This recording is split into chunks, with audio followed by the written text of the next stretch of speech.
श्री गणेशाय नमः।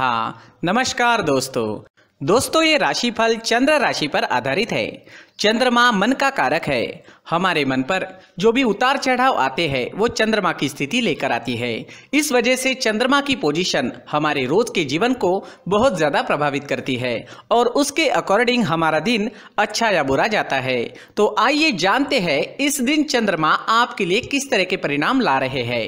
दोस्तों, इस दिन चंद्रमा आपकी कुंडली में पराक्रम स्थान से गोचर करेंगे, यानी चंद्रमा 3rd हाउस में रहेंगे, जो आपके पराक्रम में बढ़ोतरी करने वाला है। जी हाँ, इस समय में आप स्वस्थ रहोगे और मस्त रहोगे, बीमारियों से आप दूर ही रहोगे।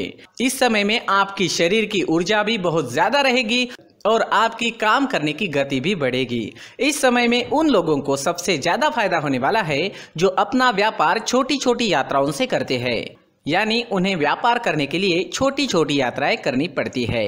इस समय में यात्राएं होने के योग बन रहे हैं। खास करके छोटी यात्राएं आपको लाभकारी सिद्ध होगी। दोस्तों, इस दिन भाग्य का साथ भी आपको जरूर मिलेगा। जी हाँ, भाग्य इस समय में आपके साथ रहेगा। चंद्रमा इस दिन 9वें भाव को देख रहे हैं।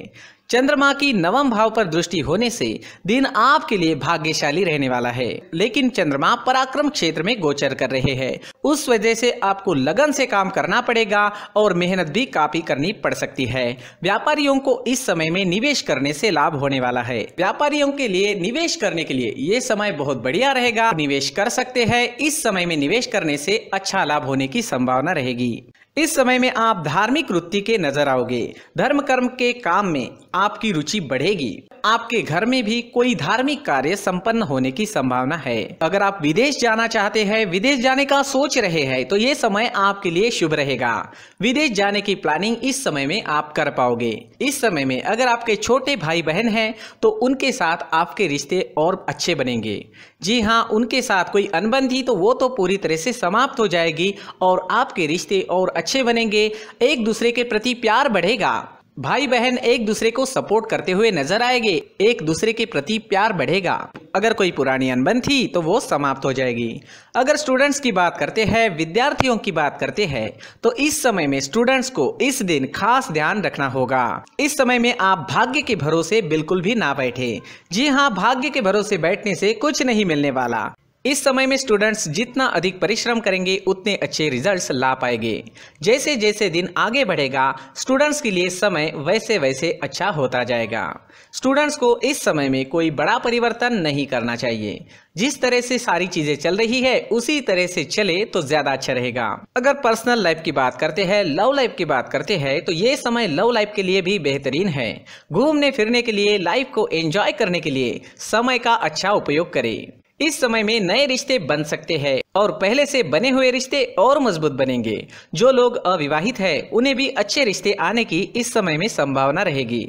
समय का अच्छा उपयोग जरूर करें। इस दिन हरे रंग का इस्तेमाल करना आपके लिए अच्छा रहेगा और 5 अंक इस दिन आपके लिए लकी साबित हो सकता है। दोस्तों, ये राशिफल चंद्र राशि पर आधारित है, लेकिन कभी कभी हमारी पर्सनल कुंडली में बाकी ग्रहों की पोजीशन कुछ इस तरह की होती है कि आपके राशिफल परिणाम में बदलाव दिख सकता है। इसलिए राशिफल को एक मार्गदर्शन के तौर पर लिया जाए तो ज्यादा अच्छा रहेगा।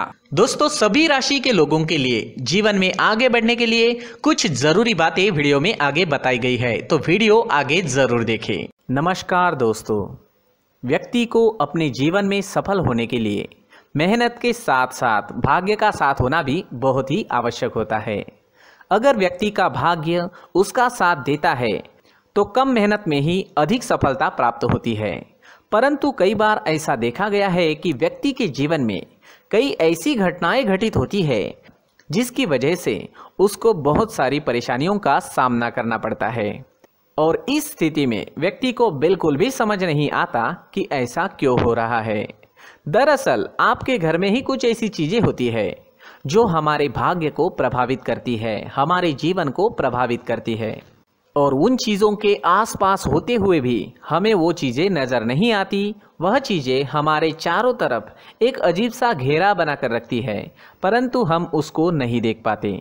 इन चीज़ों से हमारे घर में और हमारे जीवन में नकारात्मकता फैलती है, जिसकी वजह से हमें नुकसान उठाना पड़ता है, जिसकी वजह से हमें भारी नुकसान उठाना पड़ता है। हम पूरी तरह से कंगाल हो सकते हैं। अगर आप कहीं बाहर से आते हैं और अपने जूते चप्पल इधर उधर कहीं भी उतार देते हैं तो ये अशुभ होता है, क्योंकि इधर उधर जूते चप्पल उतारने की आदत की वजह से आपको अपने जीवन में आगे बढ़ने में रुकावटें उत्पन्न होती है।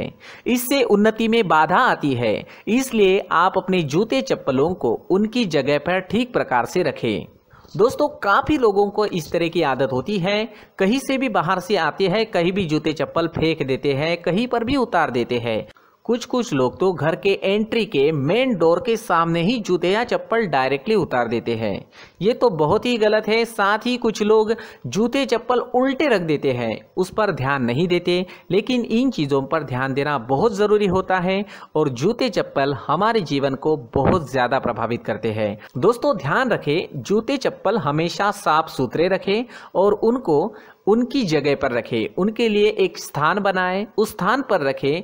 अगर कोई व्यवस्था उनके लिए की है तो बहुत ही अच्छी बात है, वहां पर उन्हें रखें, साफ सुथरा रखें। जूते चप्पलों को उनकी जगह पर कुछ इस तरह से रखें कि वो देखने में भी अच्छी लगे। अगर वो चीजें देखने में अच्छी लग रही है तो फिर उनसे निगेटिव एनर्जी उत्पन्न होने की संभावना बिल्कुल भी नहीं रहेगी। तो दोस्तों, इस बात का ध्यान जरूर रखें। साथ ही दोस्तों, एक और बात है जिस पर आपको ध्यान देना बहुत जरूरी होता है। हमारे घर के छत के ऊपर जिन चीज़ों का हमें काम नहीं होता है उन्हें हम घर के छत के ऊपर रख देते हैं। ऐसा करते करते देखेंगे तो घर के छत के ऊपर कबाड़ जमा दिखता है। जी हाँ, जो चीज़ें हमें लगता है आगे जाके हमारे काम में आ सकती है वो हम घर के ऊपर रख देते हैं, लेकिन वो चीज़ें तो काम में नहीं आती, हमारे जीवन पर वो चीज़ें बहुत ही गहरा निगेटिव इफेक्ट डालती है। इसलिए हमारे घर के ऊपर का जो भी एरिया है वो पूरी तरह से साफ सुथरा रखें। जी हाँ, साफ सुथरा रखना है और एक भी बिना काम की चीज हमारे घर के ऊपर नहीं रखनी है। दोस्तों, नहीं तो हम जीवन में मेहनत करते ही रहेंगे और हम जितना पा सकते हैं उतना नहीं पा सकेंगे, क्योंकि ये चीजें हमें कहीं ना कहीं हमारे जीवन में पीछे रखेगी। इस वजह से घर के छत को पूरी तरह से साफ रखें, पूरी तरह से साफ सुथरा रखें, क्लीन रखें। साथ ही दोस्तों, हम हमेशा देखते हैं घर के ऊपर जाने के लिए जो सीढ़ियां हैं, उन सीढ़ियों के नीचे जो जगह होती है वहां पर सामान हमेशा रख दिया जाता है। वो जगह ही ऐसी है कि सामान को खींच ही लेती है। वहां पर आपको कुछ ना कुछ सामान मिलेगा ही। जिन लोगों को पता नहीं है उनके घर आपको सामान मिलेगा ही, लेकिन जिन्हें पता है वो लोग हमेशा सीढ़ियों के नीचे की जगह साफ सुथरी रखते हैं और एक भी चीज वहां पर आपको नहीं मिलेगी, क्योंकि अगर हम सीढ़ियों के नीचे सामान रखते हैं तो हमारी उन्नति होना बहुत ही मुश्किल है। जी हाँ, सीढ़ियों के नीचे कूड़ा कचरा कबाड़ अगर हम जमा करके रखते हैं, कोई भी सामान रख देते हैं, तो उस वजह से माँ लक्ष्मी हम पर प्रसन्न नहीं होती। माँ लक्ष्मी हमारे घर में आने की संभावना बहुत ज़्यादा कम हो जाती है। तो दोस्तों, इन चीज़ों पर ध्यान रखें। हमारे घर की जो सीढ़ियाँ होती है उनके नीचे की जगह हमेशा साफ सुथरी रखें, क्लीन रखें। साथ ही दोस्तों, अगर आपके घर में ऐसी कोई चीज मौजूद है जिसका आपको काम नहीं है, जैसे टूटे फूटे बर्तन, आईना, तस्वीरें, इलेक्ट्रॉनिक सामान, सोफा, कुर्सी, टेबल, पलंग, घड़ी, झाड़ू, गमला इत्यादि, तो आप इन सामानों को अपने घर से तुरंत ही बाहर निकाल दीजिए, वरना इससे आपको बहुत बड़ी परेशानी हो सकती है। आपको ये चीजें कंगाल बना सकती है। तो घर में ऐसी चीजों का मौजूद होना शुभ नहीं माना गया है। इससे धन की देवी माता लक्ष्मी जी का प्रवेश घर में नहीं होता है। इन चीजों से आपके घर में नकारात्मक ऊर्जा का संचार होता है और जिस वजह से व्यक्ति को मानसिक समस्याओं का सामना भी करना पड़ता है। व्यक्ति के मन में चिड़चिड़ाहट होती है और छोटी छोटी बातों पर गुस्सा आने लगता है। आप जो भी कार्य करते हैं उसमें आपका मन नहीं लग पाता है। इस व्यक्ति का जीवन घर में मौजूद इन चीजों की वजह से अंधकार में डूबने लगता है। इसलिए आपको घर में बिना काम की चीजें, कूड़ा कचरा नहीं रखना है। दोस्तों, एक और खास बात है, हमारे घर में मकड़ी का अगर जाला है तो वो बिल्कुल भी शुभ नहीं है। जी हाँ, वो अशुभ माना जाता है। घर में मकड़ी का जाला होना अशुभ है। इससे आपके अच्छे दिन भी बुरे दिनों में बदल सकते हैं, क्योंकि मकड़ी अपना जाल शिकार को फंसाने के लिए बनाती है। और अगर आपके घर में मकड़ी का जाला है तो इससे घर में नकारात्मक ऊर्जा का प्रभाव अधिक बनता है और वास्तुशास्त्र के अनुसार इससे सकारात्मक ऊर्जा का नाश होना शुरू हो जाता है और घर में नकारात्मक ऊर्जा बहुत ज़्यादा बढ़ जाती है। इसलिए आप अपने घर को हमेशा साफ सुथरा रखें। कम से कम 1 महीने में अपने घर के हर कोने की साफ सफाई जरूर करें। दोस्तों, मुख्य द्वार भी हमेशा साफ सुथरा रखें। मुख्य द्वार को हमेशा सजाया जाता है क्योंकि मुख्य द्वार से ही हमारे घर में लक्ष्मी का प्रवेश होता है। तो मुख्य द्वार को साफ सुथरा रखें और सजा कर रखें तो बहुत अच्छा रहेगा। इससे मानसिक रोग और घर की परेशानियां दूर हो जाएगी, धन की कोई कमी नहीं रहेगी और इसके साथ साथ आय के नए स्रोत भी खुलने लगेंगे। इसी के साथ और कुछ चीज़ें हैं, जैसे टूटी फूटी जो भगवान की मूर्तियां होती है वो हमारे घर में नहीं रखनी चाहिए। साथ ही जो भगवान के पुराने फोटो है जो जमा करके रखे हुए होते हैं, तो दोस्तों वो चीज़ें नहीं रखनी चाहिए। जो भगवान के फोटो या भगवान की मूर्तियाँ जो घर के मंदिर में हैं बस वहाँ तक सीमित है। अगर आपके घर के शोकेस में भी वो मूर्तियाँ रखी है, कुछ फोटो रखे थे, उन्हें भी साफ करते रहना चाहिए। जिन चीज़ों को हम मेंटेन नहीं कर पाते, साफ नहीं रख पाते, उन चीज़ों को घर से हटा देना ही आपके लिए अच्छा रहेगा। साथ ही दोस्तों कुछ तस्वीरें हैं, जैसे डूबते नाव की तस्वीर या फिर झगड़े की तस्वीर या फिर कुछ ऐसी तस्वीरें होती है जो देखते ही हमें समझ में आ जाता है कि ये तस्वीर निगेटिविटी दर्शा रही है। इस तरह की तस्वीर भी आपको आपके घर में नहीं रखनी है। जी हाँ, इस तरह की तस्वीर लगाने से भी हमारे जीवन में उसी तरह की घटनाएं घटित होना शुरू हो जाता है। हर एक चीज़ हमारे घर की हम पर प्रभाव डाल रही है। इस तरह के बदलाव आप आपके घर में ज़रूर करें। धन्यवाद।